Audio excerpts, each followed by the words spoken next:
বৈশ্বিক তাপমাত্রা যে বৃদ্ধি পাচ্ছে, এটা বৃদ্ধি পাবে। মাথার উপর প্রখর সূর্যের তাপ বেড়েই চলছে প্রতিদিন। ঘরে বাইরে সবখানেই আগুনের হলকা, যেন অগ্নিমূর্তি ধারণ করেছে প্রকৃতি। আবহাওয়া অফিসের পরিসংখ্যান বলছে 2013 সালে খুলনায় সর্বোচ্চ তাপমাত্রা ছিল 35 ডিগ্রি সেলসিয়াস। প্রতি বছরই সর্বোচ্চ তাপমাত্রা গড়ে 0.5 ডিগ্রি সেলসিয়াস বৃদ্ধি পেয়ে চলতি বছর এখন পর্যন্ত খুলনার সর্বোচ্চ তাপমাত্রা রেকর্ড করা হয়েছে 41.2 ডিগ্রি সেলসিয়াস। শুধু খুলনা নয়, যশোর, চুয়াডাঙ্গা, কুষ্টিয়া, সাতক্ষীরা সহ পুরো খুলনা অঞ্চলে প্রতি বছরের তাপমাত্রা বৃদ্ধির গ্রাফটা এমনই ঊর্ধ্বমুখী। কিন্তু কেন আবহাওয়া দিনকে দিন এত উত্তপ্ত হচ্ছে? উন্মুক্ত জলাশয় ও বনভূমি কমে যাওয়া, অপরিকল্পিত নগরায়ন ও শিল্পায়ন, ভূমি ব্যবহার পদ্ধতি পরিবর্তন সহ মানুষ সৃষ্ট বিভিন্ন কারণকেই দায়ী করছেন বিশেষজ্ঞরা।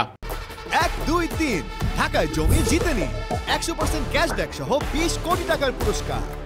আনপ্লান রেসিডেন্সিয়াল এরিয়া যেটা বলছি, এটা অতিমাত্রায় বাড়িয়ে ফেলছি আমরা। কনক্রিট রাস্তাঘাট বা আরও অন্যান্য সেটা বাড়িয়ে ফেলছি।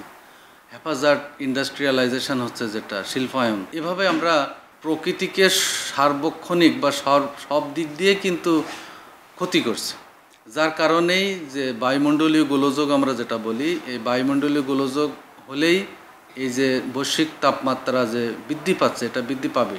এমন আবহাওয়ায় বড় নেতিবাচক প্রভাব পড়ছে এ অঞ্চলের কৃষি ও মৎস্য খাতে। কৃষি অধিদপ্তরের তথ্য বলছে, প্রতি বছর এপ্রিল-মে মাসে ফসল উৎপাদন কমছে। 35 ডিগ্রি সেলসিয়াসের উপর তাপমাত্রায় বোরো ধানে চিটা হচ্ছে, খরায় তরমুজ সহ নানা প্রকার ফসলেরও উৎপাদন কমছে। গাছ থেকে পড়ে যাচ্ছে আমের গুটি।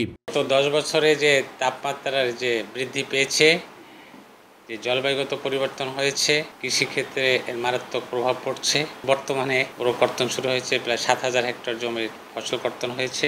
আমাদের 64,860 হেক্টর জমিতে খুলনা জেলায় বোরো আবাদ হয়েছে। যদি প্রাকৃতিক দুর্যোগটা না থাকতো, তাহলে আরও বেশি উৎপাদন হতো। আবহাওয়া অফিসের তথ্য অনুযায়ী এপ্রিল মাস জুড়েই খুলনা অঞ্চলে একই রকম তাপমাত্রা অব্যাহত থাকতে পারে। তাপমাত্রার এমন বৃদ্ধি ভবিষ্যতের জন্য আশঙ্কাজনক বলছেন বিশেষজ্ঞরা।